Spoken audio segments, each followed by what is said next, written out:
Zoom recording. All right.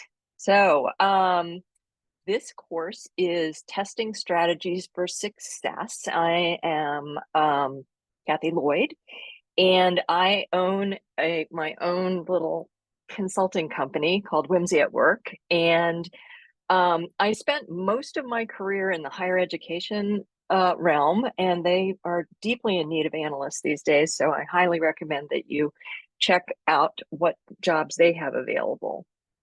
And I worked for a consulting firm for about 4 or 5 years, and I helped people with a bunch of things, including analytics. I did analytics strategy work, I did implementation work.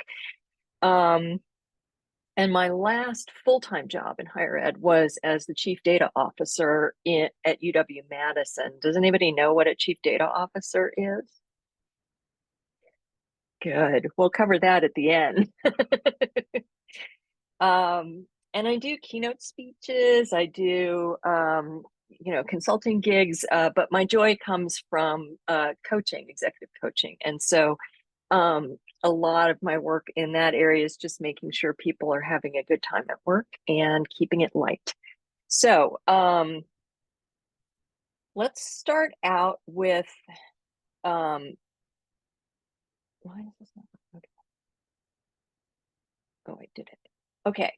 So let's start out with modern data architecture. Now, right now, if you're just doing the first data and analytics course, you're probably seeing a lot of spreadsheets and the data is already provided to you. But just as an overview,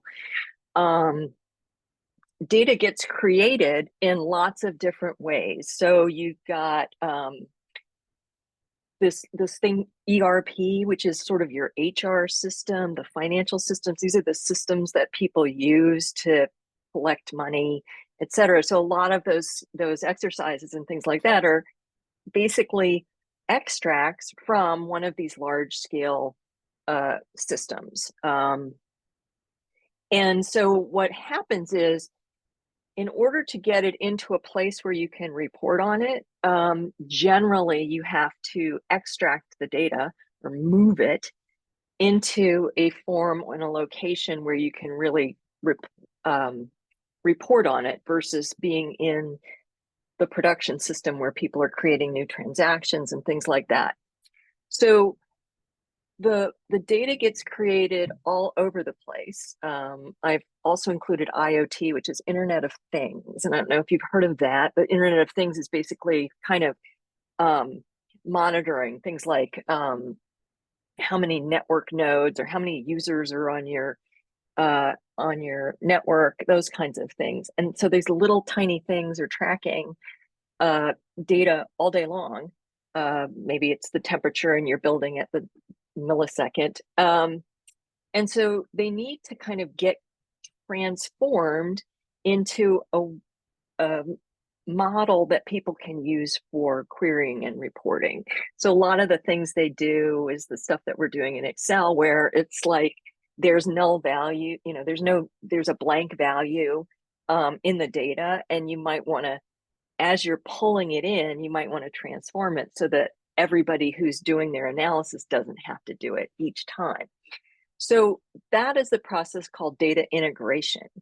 And in data integration, they're big chunks. I won't get into some of the others, but basically there's something called extract, transform, and load. So that means as you're pulling the data over, you're changing it. You're filling in those blanks with zeros. You're doing all the trim functions to get those extra spaces out so that the analysis can really happen without having to do a bunch of stuff at the report level. And this was the traditional way that people pulled data into a warehouse.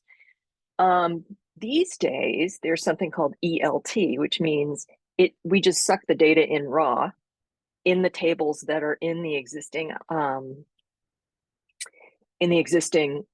database with all, the ERP or whatever. It comes over, and then once we've loaded a copy of it, this is the original data, then we transform it within our warehouse, which is a really cool and interesting thing because for years, ETL processes, like in the financials, et cetera, could take a really long time because, depending on the size of the database. And so during the process of the load, you couldn't do any reporting. So now it's like, oh, we're constantly taking the new data in and processing it once we get it.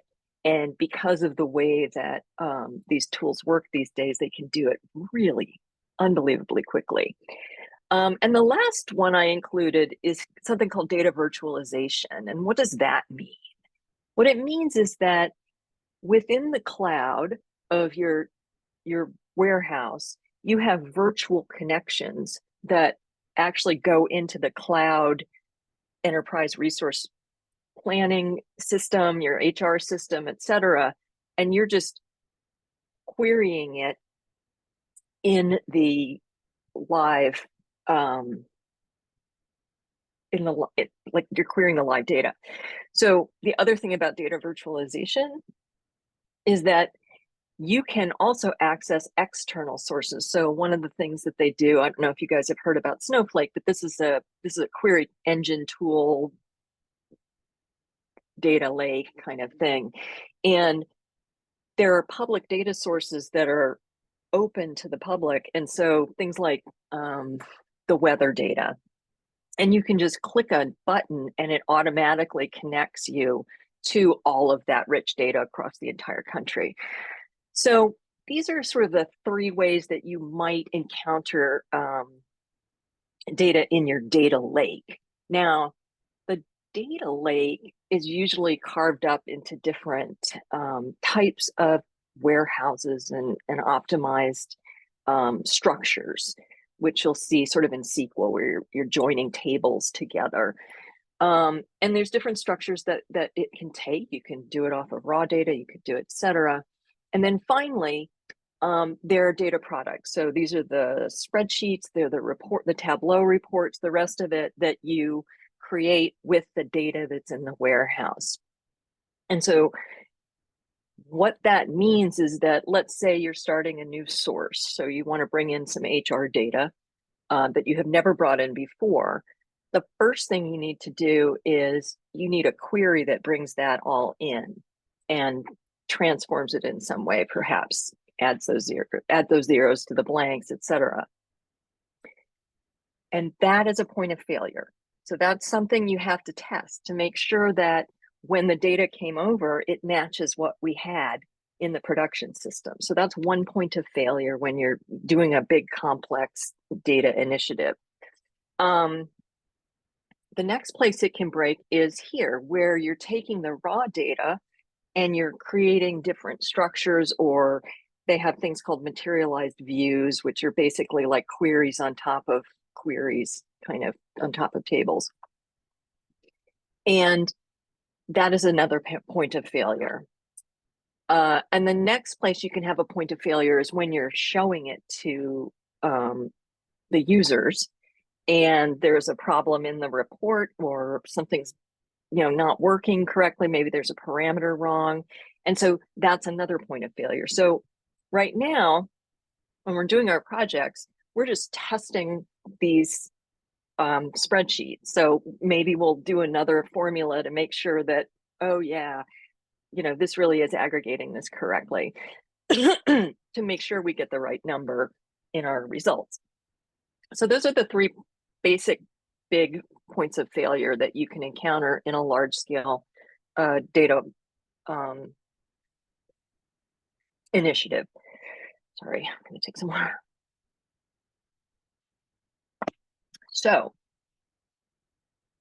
let's talk about the cycle that we go through when we are making sure that everything ticks and ties. So I think one of the most important things to remember about, and I'll call this quality assurance because it comes up a lot in the canon,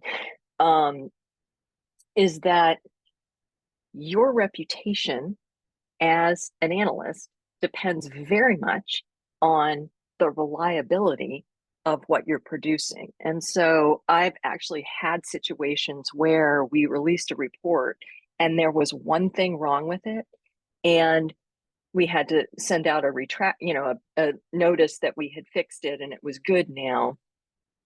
And there were a lot of people who were like, "Oh, the warehouse is broken. We're not gonna we're not gonna use it. This report is broken," kind of thing. And so maintaining that respect and that trust of what you're producing is sort of your brand, if you will. So another item here is also that, there are some reports where you really can't make a mistake because it can have terrible consequences. Either if you report something incorrectly, you can have to retract your financial statements, you might be fined, etc. So you want to make sure in certain cases where it's high risk that it is absolutely perfect and everything ticks and ties. We already sort of covered trust can be lost quickly. It's like if you keep producing things that isn't right, they'll stop looking at your reports. And then the other thing is that when you first release something, you want everybody to be super excited about it and using what you've produced. And if there are errors and mistakes in the data calculations, in the way that you're bringing the data over, if something's missing, people will tell you immediately. And it's always hard to fix things once it's already released to the general population. So the idea around quality assurance is to make sure that it's perfect when it comes out. And it's never really perfect, but 80 to 90% perfect is best. So let's talk about this cycle. So the first part is really about a requirement. I need to know this information and I need a report that shows it. And that we call a feature or a requirement or a use case. The next piece is, okay, let's think about, as we create this, how are we going to check this? And sometimes, this is sort of, the release management cycle can be done agilely. I don't know if you've heard of agile project management, but typically BI projects use agile. And so when you're looking, let's say you've got a bunch of use cases and you're going to do a release. So you say, okay, on this date, you see that a lot with other kinds of products like Facebook or whatever. They're like, oh, we've just updated it and you have to refresh the application. It's the same idea here. We're going to go through a staged, controlled, this is our sprint, and these are all of the use cases that we're going to go through, and you sort of stop there. Then you go ahead and do your build. So maybe you're writing your query that extracts the data, and then you review. And so maybe you'll do some prototyping where you say, okay, well, does this look right? Is this what you're going for? Before you actually do all the coding, etc. And then you will produce whatever the product is. If it's, we've brought the data in, now we have the data structures in the warehouse, and now people are going to write queries and reports on it. So once those things are all taken together, then you start a test cycle. And I'll go into the details of the test cycle. Well, basically, you go through several iterations of testing of this list of whatever your list of use cases are. And then you deploy it. And then afterwards, you support it. So that means you get help desk calls where people say, this number doesn't look right on my report. And then you have to sort of trace it back through and figure out where what's wrong. And then you record it, and then you put it into the next cycle where, okay, well, now we're going to fix this. So that cyclic rhythm is the way that software is typically produced. And that includes BI reports and analysis, etc. So knowing that, if you have a big complex thing where you're bringing in data for the first time and you have to query it and it's, high risk, etc., typically you will build a testing strategy, and it can be light or it can be heavy. I've had testing strategies that are, 15 pages of written documentation for something like we're bringing an entire system's data in and cleansing it and mapping it, et cetera. And so typically a testing strategy has an objective. So you sort of look at the strategy and you say, well, okay, so what kinds of types and levels of is this a small set of test scripts? Is this a big one? Then you sort of talk through sort of what those testing techniques would be. How will we do this aspect of it? And then you sort of fill in, like, what are we going to produce for this? Like when I say deliverables, that means like, what are those artifacts that are part of our test cycle? What are they going to be? Do we have a template we're going to use for test cases? Do we have a template we're going to use for reporting errors? Where's that, all the logistics of that piece. And then, obviously the primary goal of a testing strategy is to make sure your release into production is both meets the requirements and is highly trustworthy. So the next piece is really kind of, as you start to engage in testing, you start to find defects. Oh, this logic was wrong. Oops, I missed this requirement, et cetera. So you want to verify and correct them as part of this cycle, and retest, which is, we'll talk about in a minute, is regression testing. Like, did I break what was working before by this new change I put in? So the approach and focus, so in that strategy, you'll talk about kind of what testing do we require. If it's just a report and the data is all secure and you've never used it before, that's the strategy, is like, we're just going to test the report against, the raw data that is in our structure, in our data structure. So every time you catch a defect, you should be joyful, because it means that you're not going to have to go fix it later, and you can move on to new interesting projects. So after it's released, it costs more to correct it, because basically you've wasted that time that now you're going to have to redo something that you already went through and created and did.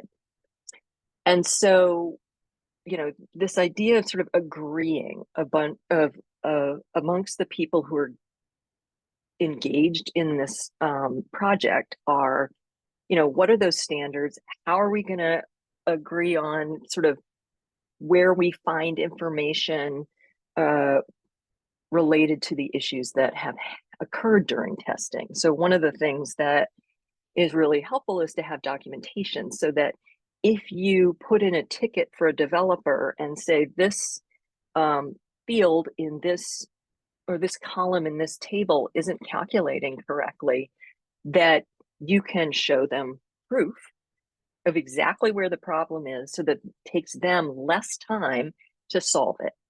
So really about making it super easy to communicate what went wrong and how to, where to look to fix it. It also helps when you have to go back and test it again once it's fixed, because then you have documentation of what those tests were, and you can now retest and then get a clean test, and then you can sign off that the issue is resolved. Are there any questions so far? I'm going kind of fast. Yes, I have a question. Sure. So how long would you say that it took for you to understand these topics? Or do you feel like in order for you to get better, you have to balance between reading and actually doing it? Or would you say that it's more a matter of actually working in the field? It's definitely working in the field, I would say. You learn this stuff by making mistakes. So believe me, I've done it.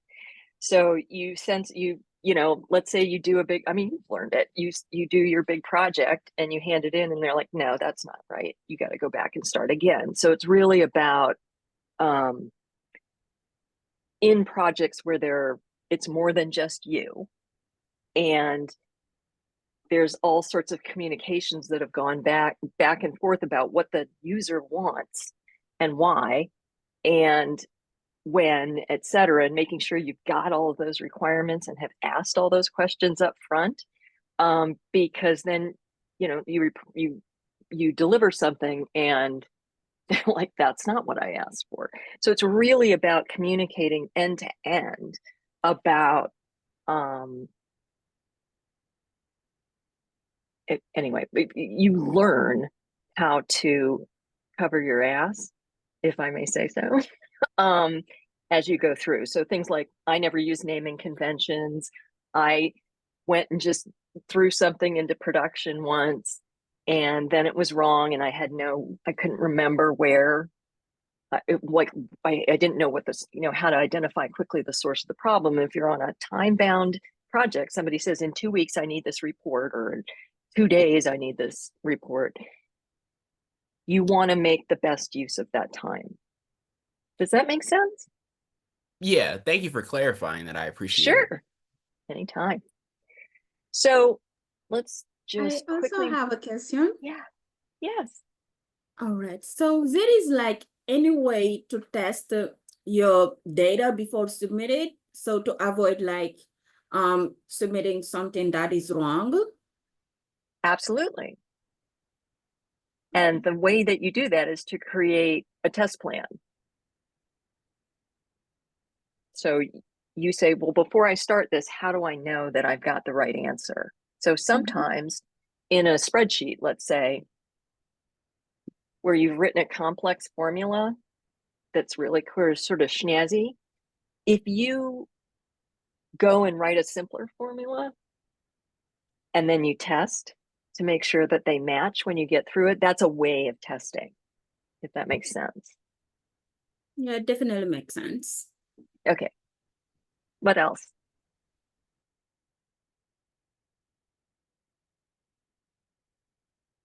All right, so I'm going to switch over.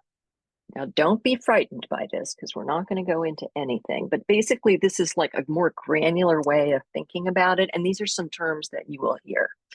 So let's start in the upper right, data quality.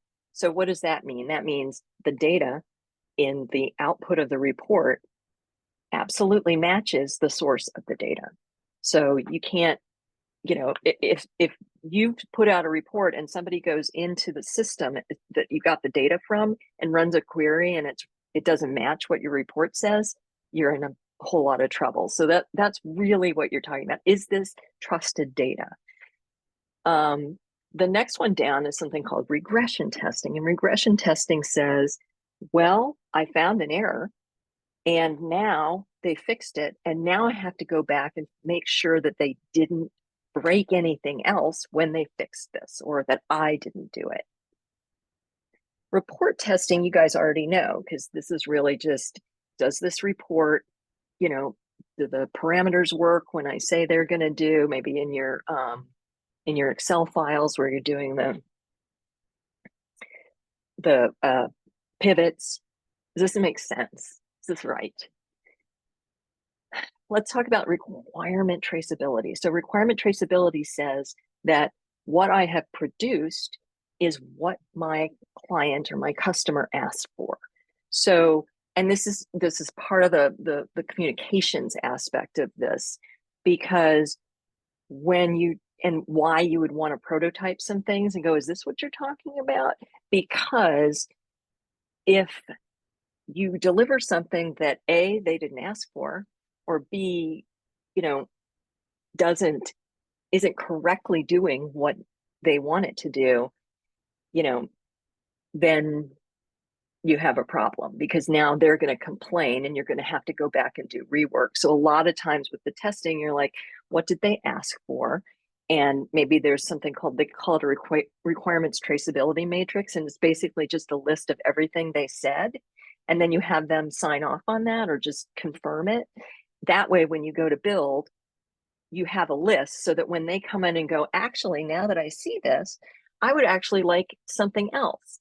And you're like, but that's not what we're delivering right now, because we only have the 2 weeks. There's the scope triangle, right? Like, I've got time, budget, and quality and scope. And scope is this thing that can really get out of hand when you're doing sort of a project or timed releases. User acceptance testing says, I've delivered it, it's in test now, go in and you look at your common use cases, because they're going to know that data really, really well. So they go in, they test. If they say, yes, everything I asked for is there, everything every number is correct, then they accept. And then you can release it to production or into, wherever your report will live. Let's talk about the bottom one, scalability and performance.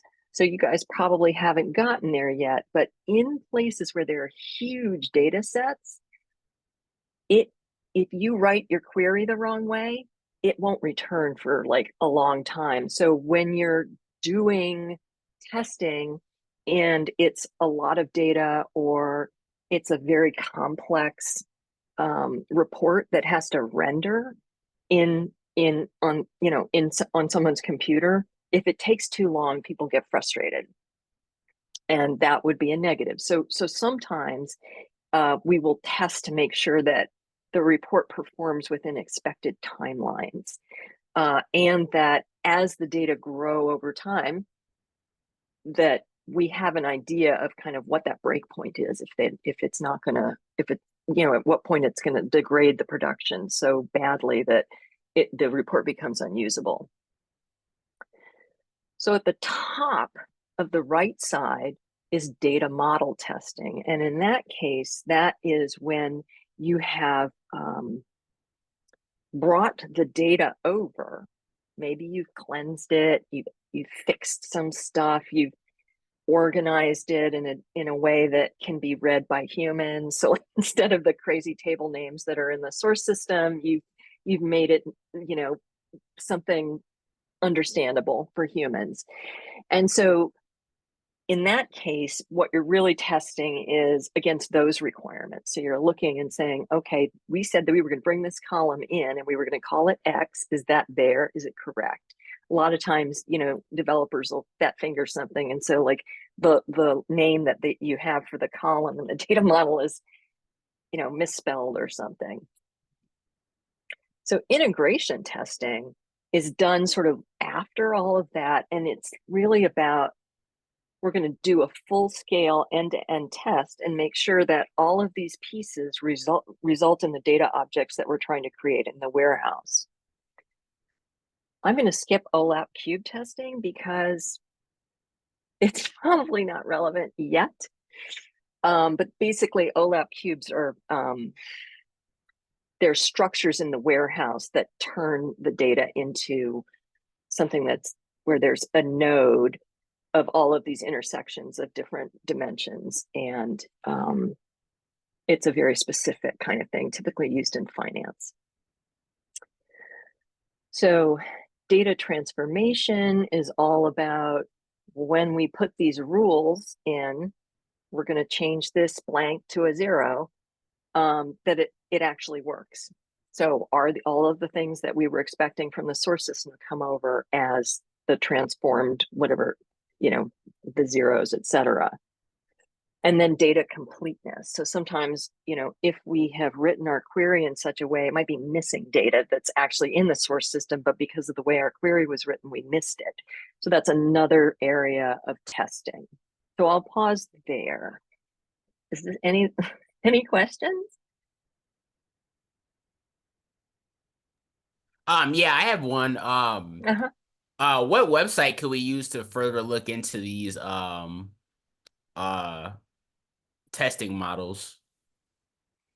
Yeah, there's this visualization, or this like thing I got from testing experts. So that was one. I don't know if they're official, but like this resonated for me in terms of what I've been trained at. There's a great group called the Data Warehousing Institute, and they've been around for probably 30, 40 years. And they do all sorts of training. They do data modeling training. How do you break down the data that's in your source system into kind of easily queryable kind of dimensions and facts and other kinds of data structures, so that things aren't as crazy as they are in the source system. So the Data Warehousing Institute, it's called tdwi.org, is where I received most of my training in these areas. Oh, okay. Thank you. I appreciate it. Sure. Anybody else? All right, so I'm just going to break some of this down a little bit, because these are typically the groupings. They're called by a lot of names, but conceptually they're all the same. So this is actually from a test strategy that I wrote. And part of it was just to explain to the users how we were going to go through testing and what the expectations were at each stage, so that they were comfortable with the fact that we were providing quality. So this one is really a unit test. This is just you, and you go ahead and look at what you've produced and you trace it back to the original data, and you make sure that the requirements are all there and that it's all correct to the best of your ability. It doesn't mean that other people won't do crazy things with whatever you created, but you sign off that this is ready to go forward. So this comes up a lot, where later testing is like, well, why didn't the developer test? Like, why did they release this code without checking to make sure that all of these things were there? Like, why are we having to now test for that? So sometimes at this stage, people will do, they'll document sort of, here's the number of records that we were in production, here's the number of records that we brought in here, and they will showcase sort of what's already been tested, so that the people downstream don't have to second guess all of that stuff, and they have a sense of comfort that there's going to be some quality before it gets outside of the developer. And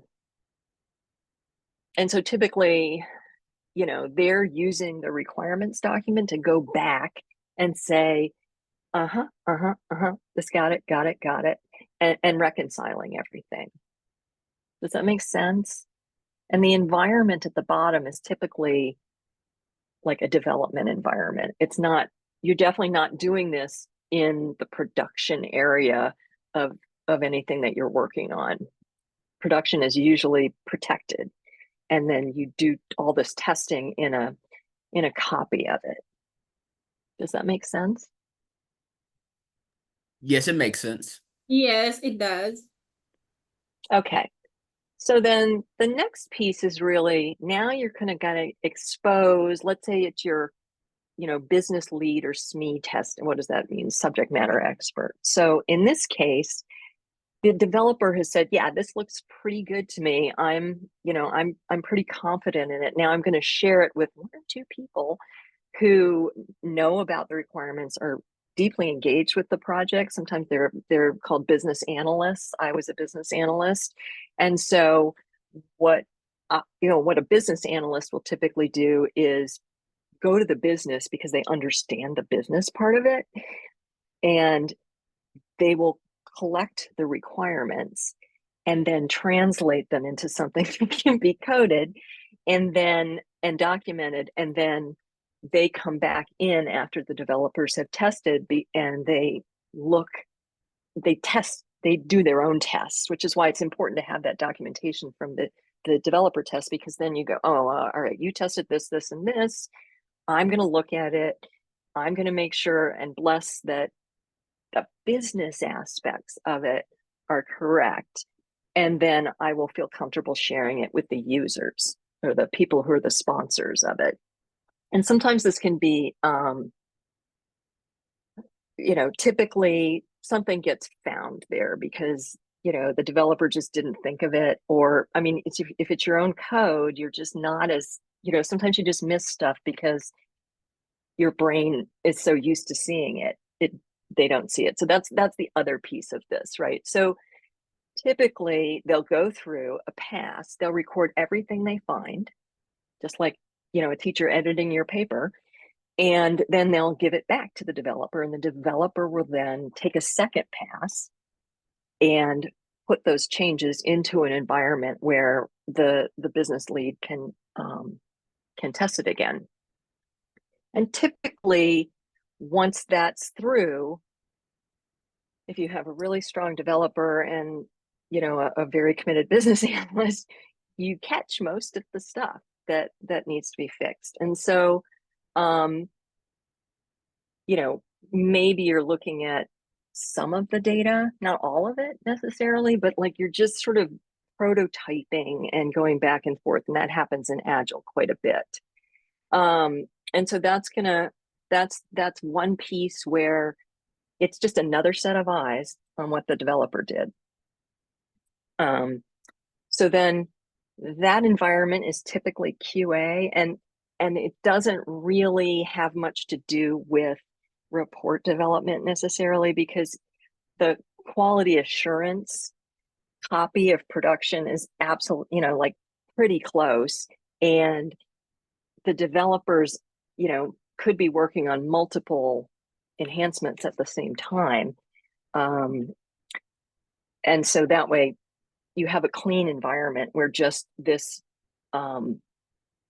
blessed piece of code lives. So that's where QA happens. It's where user acceptance testing like it's just all in this one environment. It's usually called production -1. So it's just a copy. And so once you get through this, you're going to start into end-to-end testing. And so in that case, what you might do, especially if it's complex and you're getting new data in, is you will start at the beginning, run the whole process end to end, and make sure that all of the other pieces that happen during a load process or a transformation process are all working together. So what you're trying to do is sometimes like you'll stage some new transactions and you'll disable some other transactions, and then you flow it all through to make sure that when the report comes out, it's still catching the stuff, it's properly handling the new data. Any questions here? Yes, I have a question. Okay. So if you're working with a client, and you have a question, are you allowed to talk to the client, or do you have to talk to the team or the person who's responsible for running the project if you encounter a issue with your data? Yeah, I think it depends. Depends on the complexity and the risk associated with it. And so so as you're going through this process, you want to have the users have absolute confidence in what's happening. And it sometimes degrades confidence for them to see all of the dirty laundry. So what we'll do is we'll have a special person, either your buddy, another analyst, etc., go through and make sure that everything's clean before you let the client touch it. Does that make sense? Yes. Yeah, you don't want them to see because then they'll lose faith or they'll lose trust. And you want them to be confident in what you're doing, because sometimes the client is very, very nervous that this is going to be correct because their job is on the line. So everybody's job, people's jobs are on the line, but if it's something that they have to hand into their boss, they just want it to be absolutely correct and right. So that's sort of why we do some of these things before we let the clients in. Oh, okay. Right.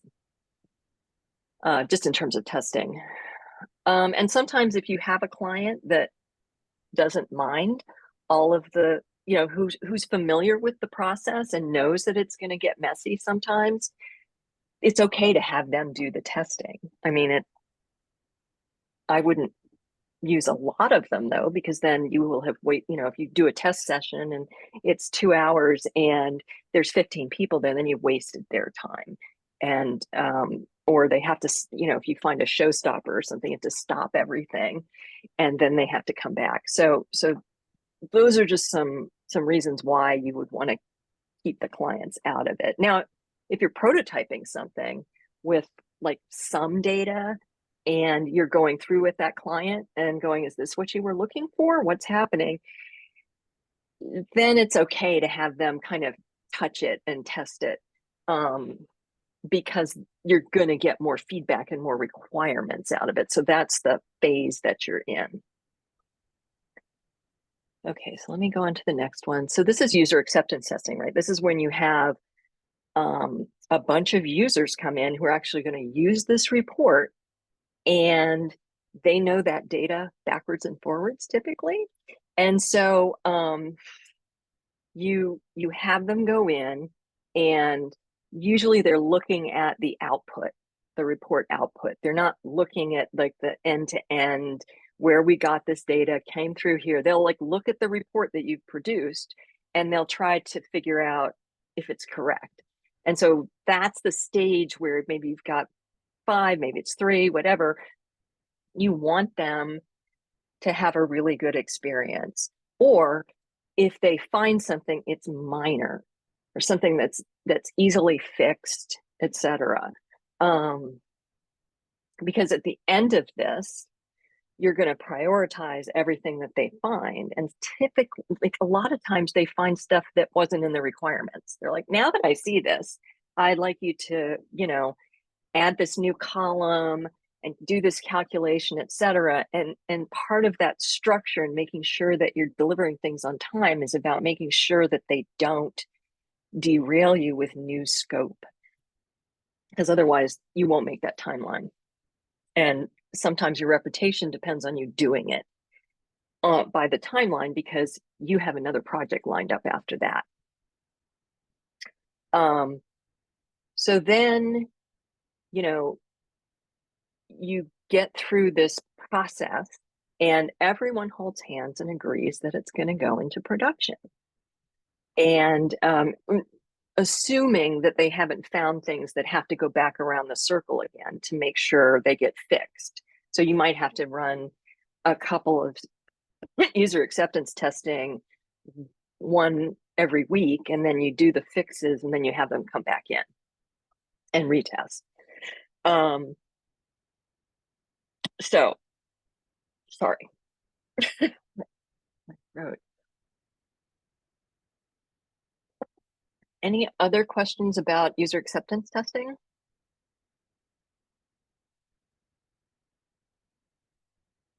Okay, let's go on.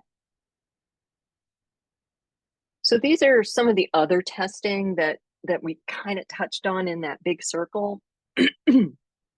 And here's some other aspects of testing. So sometimes you have a report, you have security on the report, which means that only certain people can see it. Maybe it controls the results so that if you're this type of person, you only get to see this department's data, that kind of thing. So there are a couple of ways that you will test that. You test that a user can authenticate, meaning they can get into your report system. And they can see the artifact that you created, your report. Sometimes, depending on the software that you're using to deliver the report, there are differences in the different browsers. So between Firefox and Bing and Chrome, etc. And so sometimes you want to test them you want to go and run the report in different browsers to see if you get different results. This comes up a lot with Macs versus PCs, that kind of thing. Then there's the report security that I mentioned, where it's like this user sees this user sees this, same report. That's what you want. You don't want to have 2 reports. You just want one, and you want the security to control who can see it. And then there might be different dimensions. So these are kind of just examples.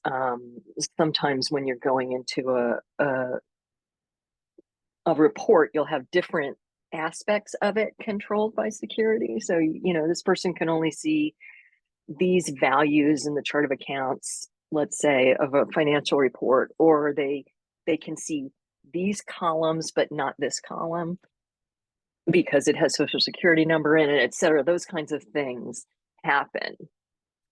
And then the performance testing I already touched on, but really there's kind of three aspects of that. One is, how long does it take the data to come over? So remember I mentioned ETL and how when you were doing the transformations in the load, it could make the system, like you couldn't get at either system for a while. Back in the day, it was like hours we would have to wait for the financial system to refresh the data in the warehouse.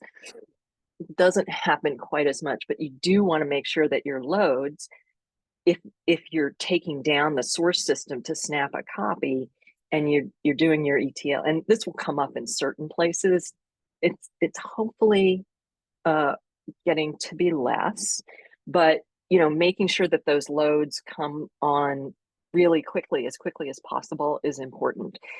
And so sometimes you'll just, if let's say there's a certain day of the year where you're going to get hit really hard, like, I don't know, Elon Musk and Twitter, and all these people come in and it crashes the system, you want to sort of have an idea of what the best and the worst case, like the best and worst cases are, so that if you think you can stage that data, pretend that it's coming in your test environment and see what the impact is before it actually happens.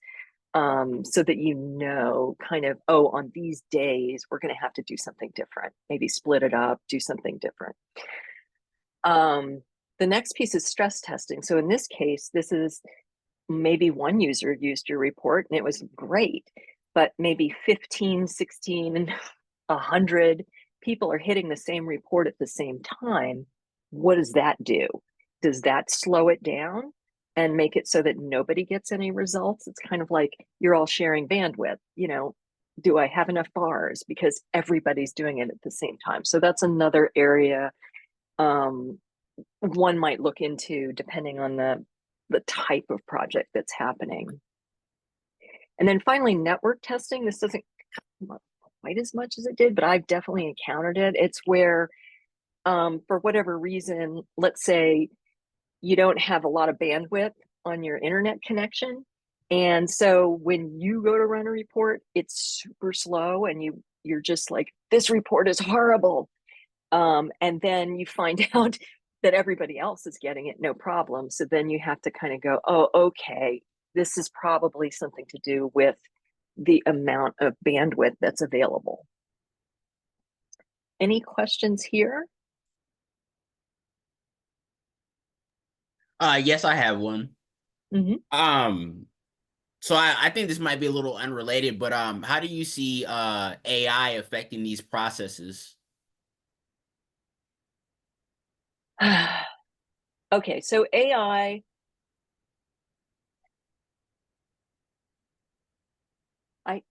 obviously there are tools that are out there that can use AI to mimic stress testing and things like that. AI can create transactions and push them through. AI can also be used to kind of do the data quality check. So if people are data entering into a source system and some of them don't fill out there's a business rule that says that this field needs to be filled out and they're not doing it, AI can be used for data profiling and go and look at it. It's like, you're going to have to fix this, these connections between the source systems and the warehouse and the data quality that comes through are very important. This is what a chief data officer does, right? It's like, you need to make sure that the people who are running the source system are enforcing the rules that make it possible to have a really good report. Did that answer your question? I mean, AI is developing as we go. And then, you can use AI to do like stress testing and things like that. We used to use it all the time. So you just give it a file of users and data and it just starts hitting the object. Yeah, that answered my question. Thank you. I appreciate it. Yeah.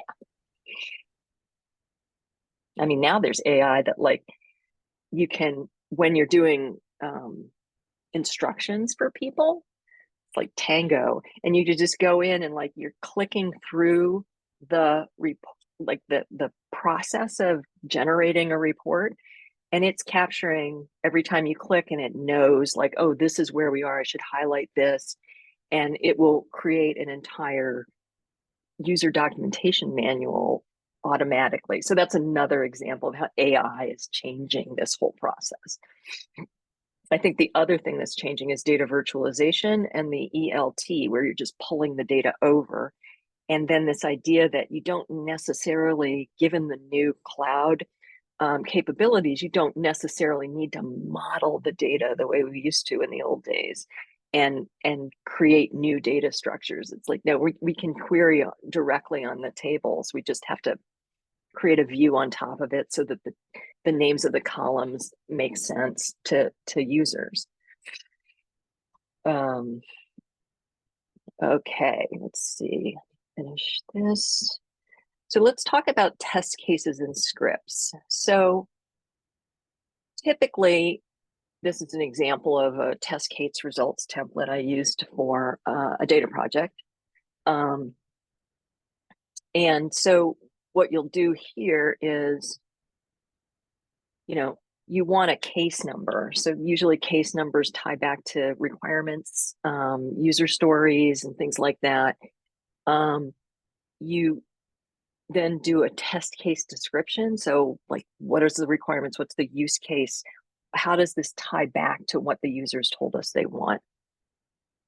Is there anything that needs to be done before you execute this test? So do you need to run a load? Do you need to clear the cache? Like all of those kinds of things. You're going to put those in there. Then there might be different steps. So you might be like, okay, take this report, yada, yada, and now I'm going to run it this way, because there's another, it's the same use case, but you need to be running it with different parameters and making sure that the results are expected. Test data to use. So you can't just ask people to pick any value. You want them to pick a particular value so it's documented, so that when you go back, when they say there's a problem, you go back and use that one to regression test. Same thing with the anticipated result. What am I expecting? Sometimes it's text. Sometimes I'm going to put this in and the number should be this. And if it isn't, then that's a fail. You also want to do the day that you tested it, because of the way loads happen. The data can change over time depending on how many times it's refreshed. So you want to make sure you know that this was the day that I ran this test, so that if you run it the next day and you get different results, it might be because of timing on the loads. Okay, did you get the expected results? Yes, no. What actually was the result? So you want to document that. Sometimes, you know, it's like, it said it was 50 and the answer is actually 275. So this is wrong. And that was what I was expecting to see. This, again, documentation to help with the developers fixing things. And then finally, like sometimes, it's a report that you want a screenshot with a circle on it that says, this is the exact number that I'm talking about. And the reason you do all of this is so that the developer don't have to waste time, like trying to understand where the issue is. You're saying it's right here, and then they go, and the first thing they do is try to reproduce it. And if they successfully reproduce it, then they go look at the code. If, on the other hand, they run it again, they try to reproduce it and there's no problem, then sometimes you have to call up the user and sort of talk to them about what they're, are they sure this happened? Okay, so the next piece is really like, once you get all these testing issues, because you don't want to do them every day, because then you have to keep fixing things and running it back through. So typically a test session would have a list of issues or a set of sessions. And so in those cases, then you look at the testing, because you may not have time to test all of them, or fix all of them. So what you do is you try to prioritize them with the client themselves and say, okay, what does critical mean to you? And so these are just some examples of like the ways that you can talk about criticality, et cetera. Okay. Testing tips. These are just some things that I've learned over the course of many years. Positive and negative test cases. So sometimes people write test cases and they're like, this is what it should do. And it'll do that, but they don't test to see if it's doing things it shouldn't do. So instead of just having the smiley face testing, you have to kind of look at the requirement, look at the thing and say, well, how could a user screw this up? Could they flip here, flip it? Like, you're trying to anticipate things that a user will do with your product. Regression testing. So sometimes you have to regression test and sometimes maybe you don't. You just sort of, you're like, I fixed this. It's just a little change. Maybe it's a formatting thing in this report. I'm just going to release it. Let them test it again. Other times you have to do very detailed test case regression so that you have to go back through the tests that you originally did and validate that they're still working the way that they are expected to. Naming conventions, this is another one. Making sure that everything's orderly makes it easier to talk about, like you use your test case. Maybe you have a test case that's like named for the report, et cetera. So you want to use those conventions. I think clear use cases is very important because sometimes you'll get a user or a client who wants something to happen and they just don't quite think it all the way through. And so you have to kind of talk to them and go, in this case or this case, what do you do? Because you have to tease them out. Like, this also helps with the use cases and the testing cases, because sometimes the users are not specific and miscommunications happen and you code one way and they want to see it in another way. So that's another important way to make sure that you're delivering the quality at the end and you're delighting your user, which is your customer, which is what you want. And then this idea of change requests. So this is what I was touching on earlier, where somebody says, I want this. I once had a guy, I went through, like, the report never got released. It went on for months because every time we would release the report, he would have a new requirement. And so I took over a team that was doing this and I was like, no, he's either gonna sign off on this and we'll put him back and we're gonna release it and then he can put more stuff in the queue, or this is all dead. We can't just keep circling the drain on this, folks. So change requests are very important and you need to pay attention to them. So that's all I have. I see we're at time. If anybody has any additional questions and you have to go, just shoot me a note. Easy to find me. The next thing I'll probably do is talk about data governance, which is an important part of this. And with that, thank you so very much for attending and asking great questions. And these are the links to either give me some feedback on the presentation, what went too fast, what was hard to understand, are there sections that are missing, that kind of thing. And then if you could review my coaching on the community coaching page, I would love that.